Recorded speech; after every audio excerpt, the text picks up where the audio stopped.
솔직히 이번에 혼다보다 여러분들이 정신 차려야 됩니다. 21년식 PCX는 반쪽짜리 ABS 달려서 나오고 MX는 원래부터 2채널이니 PCX도 무조건 2채널로 나와야 경쟁력이 있다고 생각하셨을 텐데 그것은 경기도 오산이었습니다. 제가 그때 PCX가 그렇게 완성도 떨어지는 스쿠터 아니라고 말씀드린 것 같은데 지금 결과는 어떻죠? 사람을 고만했어 좀. 됐다. 고마워라. 15년째 끝나지 않는 125 스쿠터 전쟁에서 사내답게 맞다이 칠 줄 알았더니 막상 나오고 보니 어디론가 숨어버리고 약속이라도 한 듯 3만 킬로의 온갖 구동계 정신없는 벨트 쌉소리 다 들리더니 결국에는 정신병 오게 되는 스쿠터가 있었으니 그건 바로 MX였다. 이 소문은 삽시간에 온천지에 퍼지게 되었고 결국 12만 배달의 민족 노동자들이 선택한 건 역시나 21년식 신형 피돌이.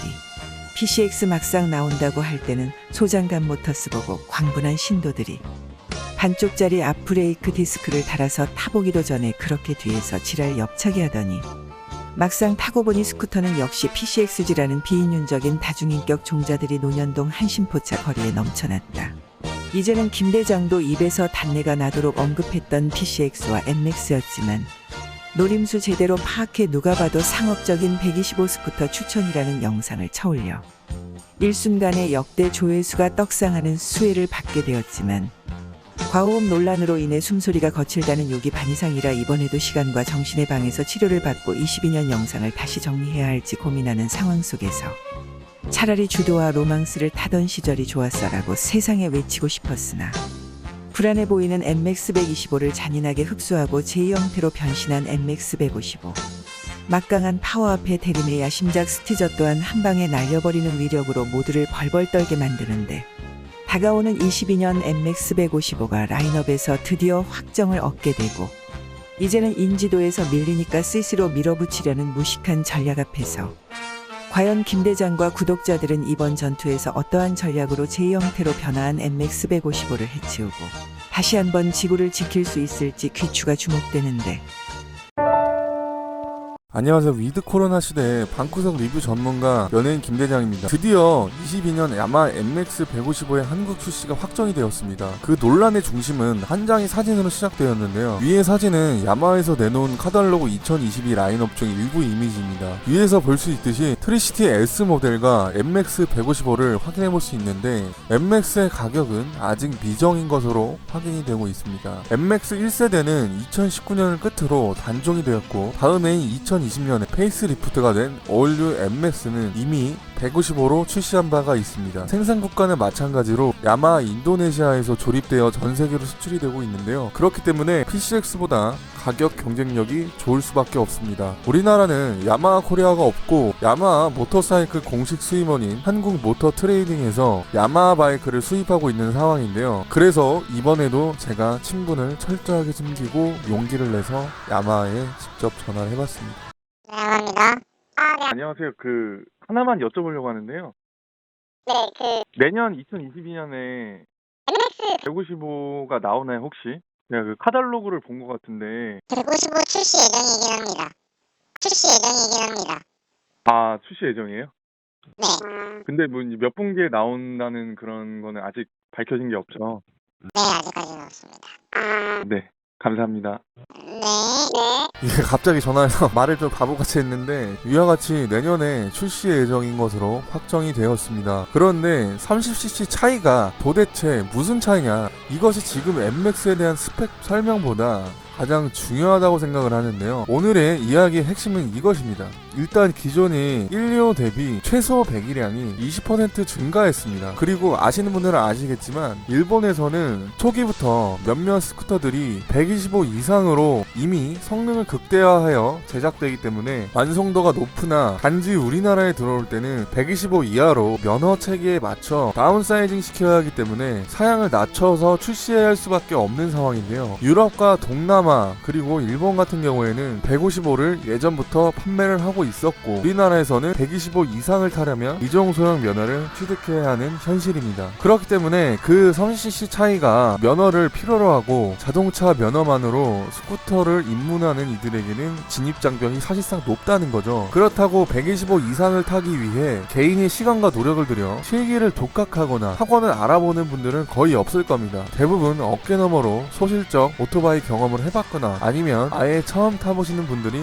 더 많을 수 있습니다. 결국에는 나는 스쿠터를 안 타봤고 그냥 남들이 많이 타는 거 입문할 건데 기존의 면허로도 운행이 가능한 125로도 충분할 수 있습니다. 그렇지만 125를 넘어서 155가 궁금하고 나는 새로운 장르를 도전해보겠다 해보신 분들은 제 영상을 끝까지 봐주시면 도움이 될 것입니다. 결론부터 말씀드리면 생각보다 30cc 차이는 체감이 확 올 정도로 다릅니다. 그럼 30cc 차이가 뭐가 다른 것인지 한번 정리를 해보겠습니다. 첫 번째는 토크입니다. 20% 늘어난 배기량은 최고 속도는 물론 차이가 나지만 제일 중요한 건 125에서 느끼지 못했던 초반 토크의 경쾌함, 바로 그 토크감의 차이가 현실로 다가온다는 것입니다. 수치상으로 말씀을 드리면 기존의 MX 125의 압축비는 11.2대 1이고 최대 출력 12에서 8000rpm, 최대 토크 1.1Nm 6000rpm인데요. 새로운 MX는 배기량이 증가에 따른 수치도 넉넉하게 변경되었습니다. MX 155는 최대 출력 15.1 8000rpm에서 최대 토크 13.9Nm에서 6000rpm의 수치를 나타내고 있습니다. MX 155는 155cc SOH 순행식 4행정 블루코어 단일 실린더 엔진으로 특징으로는 VVA 가변 밸브를 장착하고 있습니다. 여기서 VVA 가변 밸브란 중저속 토크를 중시한 저속캠과 고회전 출력을 추구한 고속캠을 장착하고 6000rpm을 경계로 저속에서 고속으로 자동으로 캠이 전환하는 가변 밸브 타이밍 시스템을 말하고 있는데요. MX 155는 125보다 약간의 여유가 생긴 만큼 답답하지 않은 운동 성능을 보여줄 것입니다. 가령 버스나 택시 같은 포식자들이 즐비하는 세상에서 우리는 도로에서 매번 위험한 상황이 자주 연출되곤 하는데요. 그때마다 순간적인 힘을 낼 수 있는 토크는 위험한 순간에 대피할 수 있는 가능성을 더 열어주고 있습니다. 사실상 쿼터급을 타시는 분들도 기동성이 좋아서 쿼터급을 선택하는 이유가 그 중에 하나이고 이 부분을 많이 공감하시리라 생각됩니다. 다만 힘을 얻는 대신에 도로에서는 그만큼 안전하게 주행하고 양보 운전을 오히려 더 해야 된다고 저는 생각합니다. 두 번째는 보험료인데요. 우리나라는 250 이상은 보험료가 더 비쌉니다. 250 이상이 넘어가면 그건 1000cc가 넘어도 마찬가지인데요. 250 이상 기준 보험료는 사람에 따라 다르지만 대략적으로 1.5배에서 2배 정도 생각하시면 되기 때문에 보험료가 부담스러워서 125를 고집하는 분들도 상당히 많습니다. 결론적으로 MX 155를 구매하더라도 보험료는 동일하며 단지 취등록세는 2%와 5%의 차이를 볼 수 있습니다. 세 번째는 가격 방어인데요. 가격은 연식과 키로수 관리 상태마다 천차만별이지만 당연히 125보다는 중고 시세 가격 방어가 판매 시에 더 유리할 확률이 높습니다. 외형이 똑같은 스쿠터를 판매하는 입장에서 125 매물이 더 많은 모델보다 경쟁률이 상대적으로 적은 모델이 좀 더 돋보이고 상위 호환인 MX 155는 상태만 좋다면 좋은 가격에 판매할 수 있는 확률도 높아질 수 있습니다. 네 번째는 유지보수입니다. 125와 많은 부분에서 호환이 되는 MX 155는 유지보수 비용도 쿼터급에 비해 상대적으로 저렴할 수밖에 없고 125와 비교했을 때